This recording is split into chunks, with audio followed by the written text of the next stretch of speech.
Hello. What are your top 3 emotions?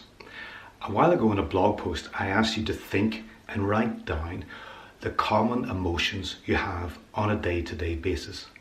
You may have come up with feelings such as doubt, uncertainty, tiredness, exhaustion, boredom, confusion, and those emotions we probably label as negative. Of course, you may have come up with emotions like, happiness, joy, contentment, peacefulness, lightness.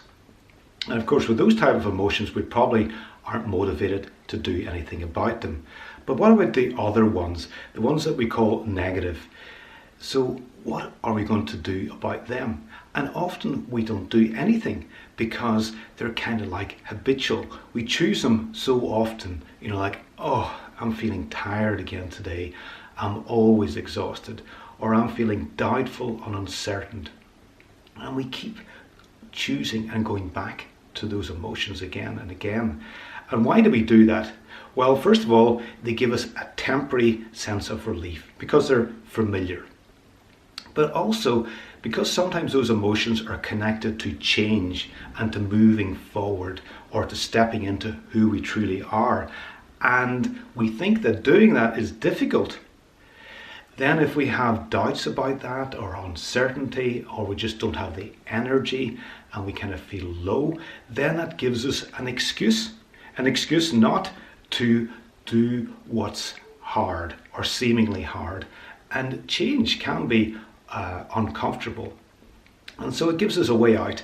And we feel those emotions, I'm not going to do anything today because I'm really feeling so doubtful and uncertain, or I'm so exhausted, and therefore I won't do what really is an expression of my true self because I'm feeling this emotion.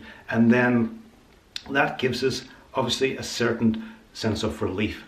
Okay, I don't have to do the hard thing, the thing that involves change, the stepping into my true self. I don't have to go to that unknown place because I feel this emotion. So it gives us an excuse. So what I'm calling these things are indulgent emotions. And I think it's really important to identify them because then we can choose, obviously, to let them go. For me personally, when I was asked this question a while back, I realized that I sometimes have this underlying feeling of something is not quite right. That there's something underneath that is wrong or uncomfortable, and therefore I have these underlying feelings of low-grade anxiety or frustration or anxiousness. And so what happens is, for me, I don't get to let them all go because I'm not aware that I'm doing this ongoing choice of indulgent emotions. And then I don't know why I'm doing it.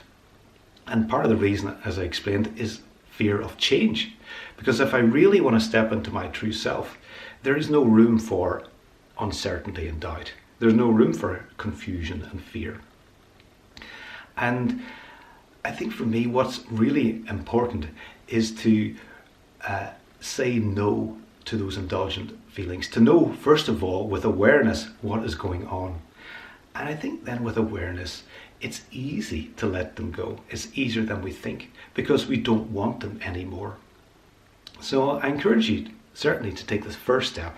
Get a bit of paper, write down your top 3 indulgent emotions, or your top 3 emotions. Maybe they're all positive.